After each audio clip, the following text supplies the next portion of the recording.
इस টিউটোরিয়াল চ্যানেলে সকলকে স্বাগত জানাই। আজ তোমাদের জন্য পিকে দে সরকারের বই থেকে অনুবাদের চতুর্থ পর্ব নিয়ে উপস্থিত হয়েছি।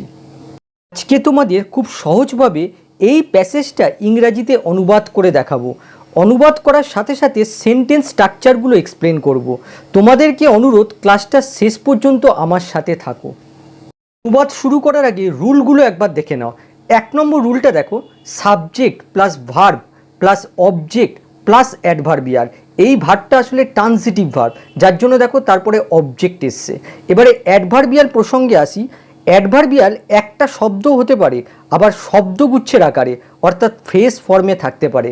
অ্যাডভার্বিয়ালকে কিভাবে আমরা আইডেন্টিফাই করব? এই ভার্বকে কেন, কোথায়, কিভাবে, কখন এসব দিয়ে প্রশ্ন করে যে উত্তর পাওয়া যায় সেটাই হচ্ছে অ্যাডভার্বিয়াল। এই অ্যাডভার্বিয়াল যেমন বাক্যের শেষে বসে তেমন শুরুতেও আসতে পারে।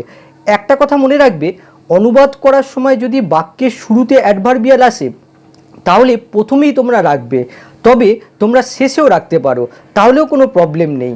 এবারে দ্বিতীয় রুলটা দেখো, subject plus verb plus adverbial. এই ভার্বটা আসলে ইন্ট্রান্সিটিভ ভার্ব, যার জন্য দেখো তারপরে কোনো অবজেক্ট আসেনি। তারপরে রুলটা দেখো, সাবজেক্ট প্লাস লিঙ্কিং ভার্ব। এই লিঙ্কিং ভার্বটা কি? এই লিঙ্কিং ভার্ব হচ্ছে সমস্ত ধরনের be verb, is, am, are, was, were. আর কিছু ভার্ব রয়েছে যেমন become, seem, feel, smell, remain, appear. এগুলো হচ্ছে লিঙ্কিং ভার্ব। এই লিঙ্কিং ভার্বের পরে সবসময় সাবজেক্ট কমপ্লিমেন্ট বসে। যে প্রথম লাইনটা দেখো, খ্রিস্টীয় 11 শতাব্দীর শেষ ভাগে বল্লাল সেনের সময় বঙ্গদেশে রাজকৌরব চতুর্দিকে বহুদূর পর্যন্ত বিস্তৃত হইয়াছিল। এই বাক্যের ভার্ব দেখো, বিস্তৃত হইয়াছিল। যদি আমরা ভার্বকে প্রশ্ন করি কখন বঙ্গদেশে রাজকৌরব চতুর্দিকে বিস্তৃত হইয়াছিল, তাহলে দেখো এই প্রশ্নের আমরা দুটো উত্তর পাই। একটা হচ্ছে খ্রিস্টীয় 11 শতাব্দীর শেষ ভাগে, আর আরেকটা উত্তর হচ্ছে বল্লাল সেনের সময়। তাহলে দেখো ভার্বকে কখন দিয়ে প্রশ্ন করে আমরা এই দুটো উত্তর পাচ্ছি, তার মানে এই দুটোই হচ্ছে অ্যাডভার্বিয়াল। প্রথম অ্যাডভার্বিয়ালটা হচ্ছে খ্রিস্টীয় 11 শতাব্দীর শেষ ভাগে, আর দ্বিতীয় অ্যাডভার্বিয়ালটা হচ্ছে বল্লাল সেনের সময়। একটু আগে আমি বলেছি অ্যাডভার্বিয়াল বাক্যের শুরুতে থাকলে শুরুতেই অনুবাদ হবে। তাহলে প্রথমে আমরা এই অ্যাডভার্বিয়ালগুলো অনুবাদ করব। তাহলে দেখো প্রথমে রয়েছে খ্রিস্টীয় 11 শতাব্দীর শেষ ভাগে। দেখো অ্যাডভার্বিয়ালটা কতগুলো শব্দের সমষ্টি। মনে রাখবে, সাবজেক্ট, অবজেক্ট, কমপ্লিমেন্ট, অ্যাডভার্বিয়াল যদি অনেকগুলো শব্দ নিয়ে গঠিত হয় তাহলে সবসময় শেষ থেকে অনুবাদ করতে হয়। তাহলে দেখো এই অ্যাডভার্বিয়ালের শেষে রয়েছে শেষ ভাগে, তাহলে কি হবে? At the end. তারপরে দেখো রয়েছে খ্রিস্টীয় 11 শতাব্দীর, তাহলে কি হবে? Of the 11th century AD। তাহলে দেখো এই অ্যাডভার্বিয়ালটা অনুবাদ হয়ে গেল। তারপরে দেখো আরেকটা অ্যাডভার্বিয়াল রয়েছে বল্লাল সেনের সময়, আমরা এটাকে অনুবাদ করব বল্লাল সেনের রাজত্বকালে। তাহলে কি হবে? During the reign of Ballal Sen. তোমরা এটাকে লিখতে পারো at the time of Ballal Sen. তাহলে দেখো দুটো অ্যাডভার্বিয়াল পরপর বসেছে, তার জন্য দেখো মাঝখানে একটা কমা বসেছে। তারপরে দেখো বাকি অংশটুকুর মধ্যে সাবজেক্ট হচ্ছে বঙ্গদেশের রাজকৌরব। দেখো সাবজেক্টটাও দুটো শব্দ নিয়ে গঠিত, তাহলে আমরা শেষ থেকে অনুবাদ করব। প্রথমে লিখব রাজকৌরব, তারপরে লিখব বঙ্গদেশের। তাহলে কি হবে? The royal glory of Bengal. Subject অনুবাদ হয়ে গেল। তারপরে দেখো ভার্ব হচ্ছে বিস্তৃত হইয়াছিল, কি হবে? স্প্রেড। এই স্প্রেডের জায়গায় তোমরা এক্সটেন্ডেড লিখতে পারো। আচ্ছা, কোথায় বিস্তৃত হইয়াছিল? এখানে দেখো রয়েছে চতুর্দিকে বহুদূর পর্যন্ত। এই অংশটুকুকে আমরা লিখতে পারি ফার অ্যান্ড ওয়াইড। এটা হচ্ছে অ্যাডভার্বিয়াল, ভার্বকে কোথায় দিয়ে প্রশ্ন করে পাচ্ছি। পরের বাক্যটা দেখো, বর্তমান বাংলাদেশ ও পশ্চিম বাংলার অধিকাংশ স্থান এবং বিহার ও উড়িষ্যার কতকাংশ তাহার রাজ্যভুক্ত ছিল। এই বাক্যের সাবজেক্ট দেখো, এই বর্তমান থেকে কতকাংশ, এই পুরো অংশটা হচ্ছে সাবজেক্ট। আবার দেখো এই সাবজেক্টের মধ্যে দুটো পার্ট রয়েছে। ফার্স্ট পার্টটা হচ্ছে বর্তমান বাংলাদেশ ও পশ্চিম বাংলার অধিকাংশ স্থান, আর সেকেন্ড পার্টটা হচ্ছে বিহার ও উড়িষ্যার কতকাংশ। আর এই দুটো পার্টকে এবং দিয়ে যুক্ত করা হয়েছে। প্রথমে আমরা ফার্স্ট পার্টটা অনুবাদ করব। এখানে দেখো রয়েছে বর্তমান বাংলাদেশ ও পশ্চিম বাংলার অধিকাংশ স্থান, শেষ থেকে অনুবাদ করতে হবে। শেষে রয়েছে অধিকাংশ স্থান, মোস্ট প্লেসেস। তারপরে দেখো রয়েছে বর্তমান বাংলাদেশ ও পশ্চিম বাংলার, তাহলে কি হবে? Of the present Bangladesh and West Bengal. তারপরে দেখো রয়েছে এবং, অ্যান্ড যুক্ত করা হলো। তারপরে দেখো সেকেন্ড পার্টে রয়েছে বিহার ও উড়িষ্যার কতকাংশ। কতকাংশ মানে কিছু অংশ। আর এখান থেকে আমাদের অনুবাদ করতে হবে, তাহলে কি হবে সাম পার্টস, তারপরে দেখো রয়েছে বিহার ও উড়িষ্যার, অফ বিহার অ্যান্ড উড়িষ্যা, তাহলে দেখো সাবজেক্ট অনুবাদ হয়ে গেল। তারপরে দেখো বাকি অংশটা রয়েছে তাহার রাজ্যভুক্ত ছিল, এর অর্থ হচ্ছে তার রাজ্যের অন্তর্ভুক্ত ছিল, তাহলে কি হবে were included in his kingdom. এই আন্ডারলাইন অংশের জায়গায় তোমরা লিখতে পারো বিলং টু হিজ কিংডম। পরের বাক্যটা দেখো, বিক্রমপুরের অন্তর্গত রামপালে তাহার রাজধানী ছিল। এই বাক্যে সাবজেক্ট দেখো তাহার রাজধানী, হিজ ক্যাপিটাল, আর সাবজেক্টের পরে ভার্ব বসে, এখানে ভার্ব দেখো ছিল, ওয়াস বসে গেল।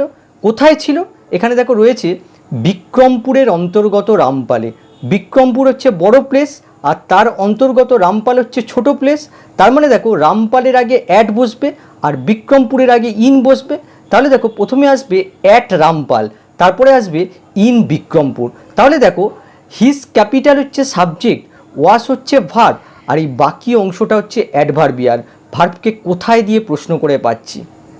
পরের বাক্যটা দেখো, কিন্তু গঙ্গা তীরে বাস করিবার জন্য তিনি নবদ্বীপে রাজপ্রাসাদ, সভামণ্ডপ, পারিষদবর্গের বাসস্থান প্রভৃতি নির্মাণ করিয়া ক্রমে উহাকে বৈভবশালী দ্বিতীয় রাজধানীতে পরিণত করেন। এই বড় বাক্যটাকে আমি অনুবাদের সুবিধার জন্য দুটো বাক্যে ভাগ করে লিখেছি।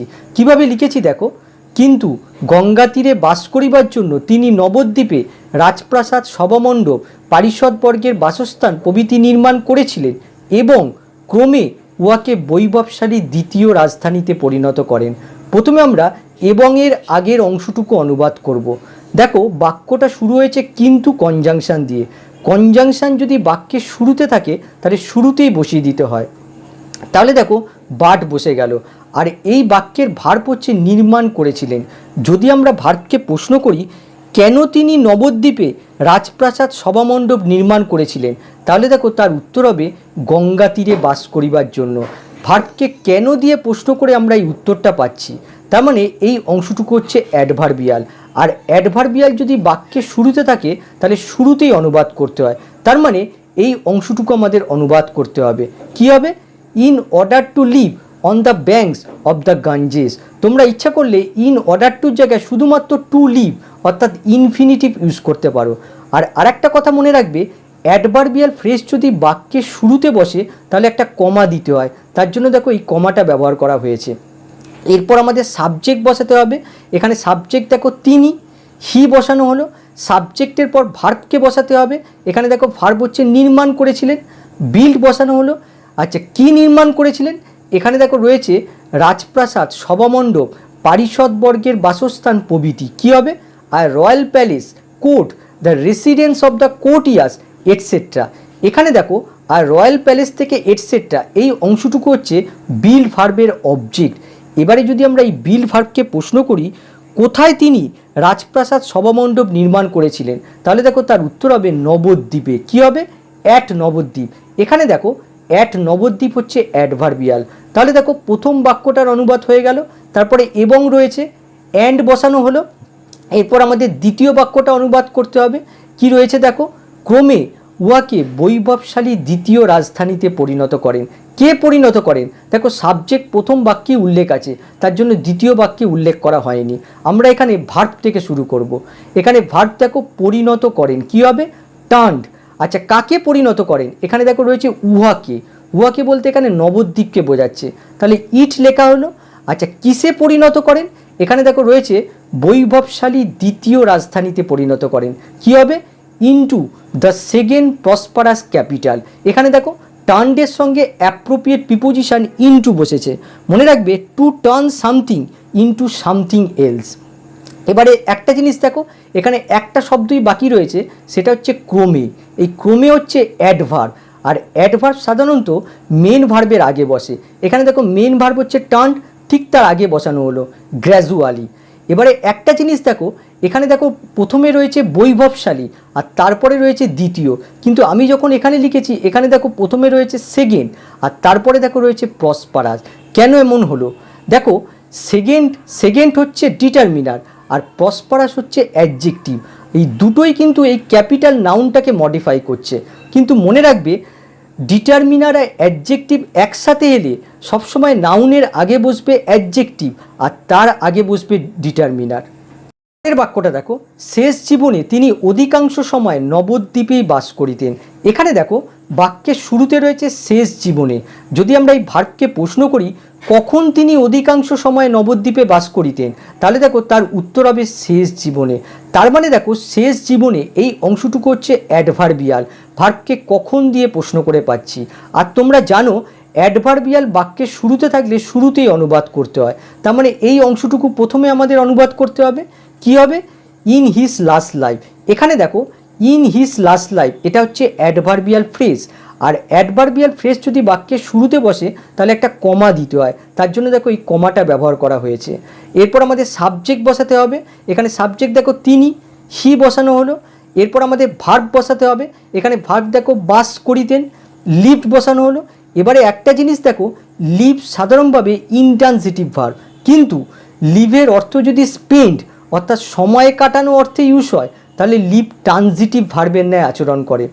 এখানে লিভ হচ্ছে কাটানো, লিভের অর্থ হচ্ছে কাটানো। আচ্ছা, যদি ভার্বকে প্রশ্ন করা যায় কি কাটিয়েছিল, তাহলে তার উত্তর হবে অধিকাংশ সময়। কি হবে? Most of the time. এখানে দেখো মোস্ট অফ দ্য টাইম এই অংশটুকু হচ্ছে লিভ ভার্বের অবজেক্ট, এখানে লিভ ট্রানজিটিভ ভার্বের ন্যায় আচরণ করছে। এবারে যদি আমরা এই ভার্বকে প্রশ্ন করি যে কোথায় তিনি তার শেষ জীবন কাটিয়েছিলেন, তাহলে দেখো তার উত্তর হবে নবদ্বীপে। কি হবে? অ্যাট নবদ্বীপ। এখানে অ্যাট নবদ্বীপ হচ্ছে অ্যাডভার্বিয়াল। এর বাক্যটা দেখো, তাহার ফলে দেশ বিদেশের বহু বিদ্বান বুদ্ধিমান গুণবান ব্যক্তি নবদ্বীপে সমবেত হওয়ায় নবদ্বীপ বিদ্যাচর্চার কেন্দ্ররূপে পরিণত হয়। এই বাক্যটাকেও আমি অনুবাদের সুবিধার জন্য দুটো বাক্যে ভাগ করে লিখেছি।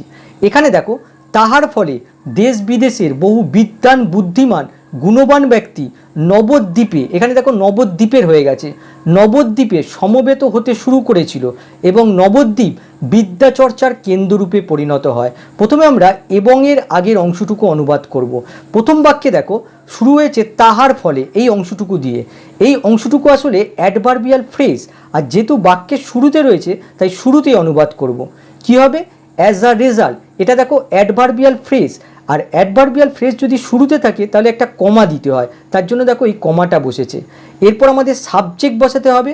এখানে সাবজেক্ট দেখো দেশ বিদেশের বহু বিদ্বান বুদ্ধিমান গুণবান ব্যক্তি, এই পুরো অংশটা হচ্ছে সাবজেক্ট। আর সাবজেক্টটা লক্ষ্য করো কতগুলো শব্দের সমষ্টি, তাহলে আমাদের শেষ থেকে অনুবাদ করতে হবে।